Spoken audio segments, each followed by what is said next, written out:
दोस्तों, रूस यूक्रेन युद्ध को एक साल से ज्यादा का वक्त बीत चुका है और अब यूक्रेन लगभग बर्बाद हो चुका है। अब वहां सिर्फ मलबा पड़ा है और कुछ नहीं बचा है। यूक्रेन के सामने हालात यहां तक पहुंच चुके हैं कि यूक्रेन अब पाकिस्तान से हथियारों को इंपोर्ट करने के लिए गुहार लगा रहा है और हाल ही में यूक्रेन के विदेश मंत्री पाकिस्तान का दौरा भी कर चुके हैं। वो लगातार मोदी से भी गुहार लगा रहा है कि कैसे भी ये युद्ध समाप्त हो जाए। तो वहीं दोस्तों, अगर पुतिन की बात करें तो वो भी इस युद्ध को जल्द समाप्त करने के मूड में हैं। पुतिन अब इस युद्ध को जितना जल्दी हो सके इसे खत्म कर देना चाहते हैं और इसके लिए रूस को पड़ रही है भारत की जरूरत। जी हां दोस्तों, आपको मैंने इस मामले में बताया भी था कि रूस जल्द भारत से हथियारों की डिमांड कर सकता है क्योंकि उसके तमाम हथियार या तो बर्बाद हो चुके हैं या फिर नाकाम हो रहे हैं। लिहाजा दोस्तों, अब वो भारत से उन हथियारों की सबसे ज्यादा डिमांड कर रहा है जो सबसे ज्यादा तबाही मचा सकते हैं,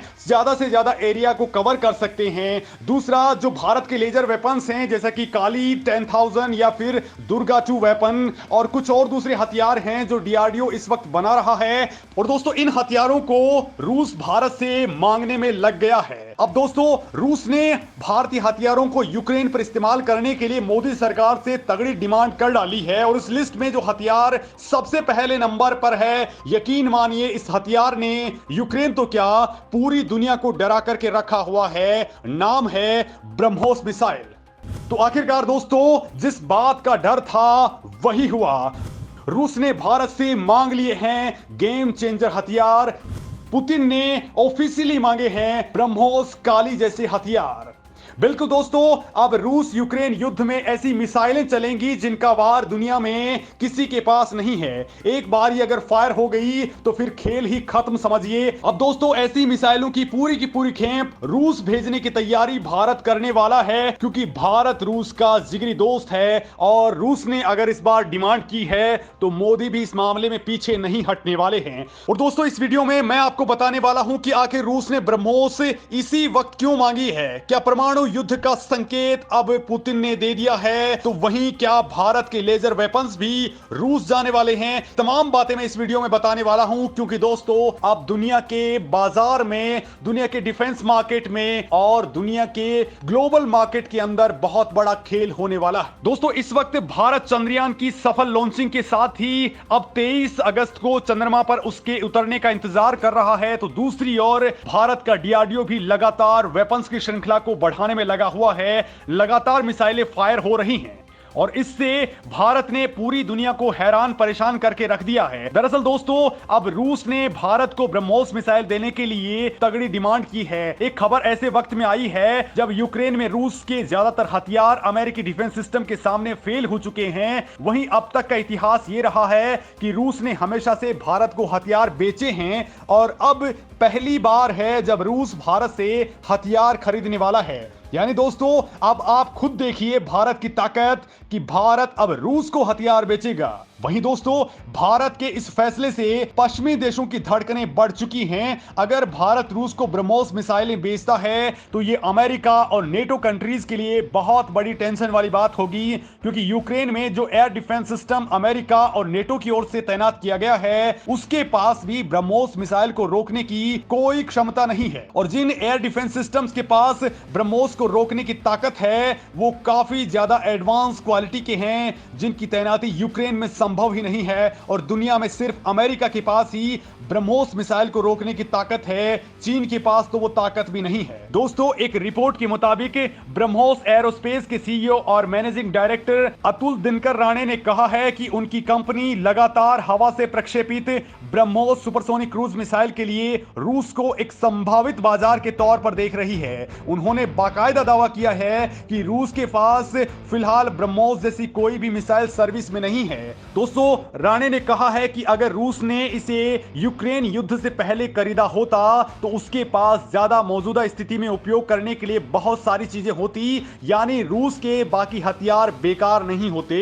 अकेली ब्रह्मोस मिसाइल ही दुश्मनों को साफ कर चुकी होती। और दोस्तों, अब आपको बता दूं कि रूस संभावित तौर पर ब्रह्मोस का इस्तेमाल अपनी P-800 ओनिक्स मिसाइल के रूप में कर सकता है। दोस्तों, यही वो मिसाइल है जिसे आप ब्रह्मोस की फादर मिसाइल कह सकते हैं। ये P-800 ओनिक्स एक जहाज रोधी मिसाइल के तौर पर डिजाइन की गई है। इसका उपयोग सीरिया और यूक्रेन में जमीनी टारगेट्स के खिलाफ किया गया था। लेकिन दोस्तों, ब्रह्मोस की बात ही कुछ अलग है। ब्रह्मोस ऐसी मिसाइल है जो न केवल आसमान से, जमीन से या फिर जल से, बल्कि ये पनडुब्बियों से भी दागी जा सकती है। दोस्तों, इस पर परमाणु वॉरहेड भी लगाए जा सकते हैं, यानी कि इसका किसी के पास में तोड़ नहीं है और ये हर तरीके से काम आने वाली मिसाइल है। क्या होगा अगर यूक्रेन पर यूज हुई भारत की ब्रह्मोस मिसाइल?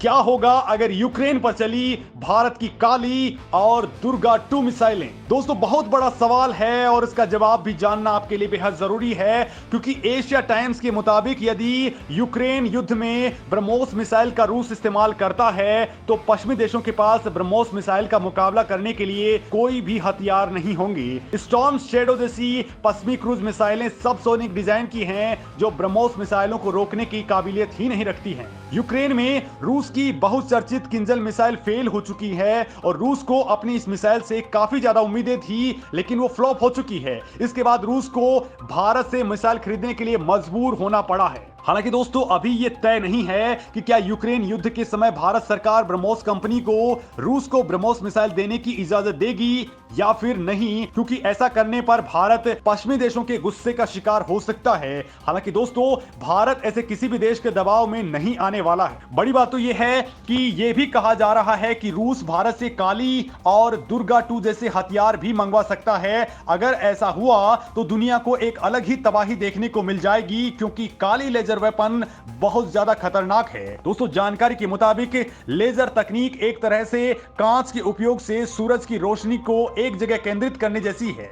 जैसे एक मैग्नीफाइंग ग्लास से सूरज की रोशनी को एक जगह केंद्रित करके कागज को जला दिया जाता है।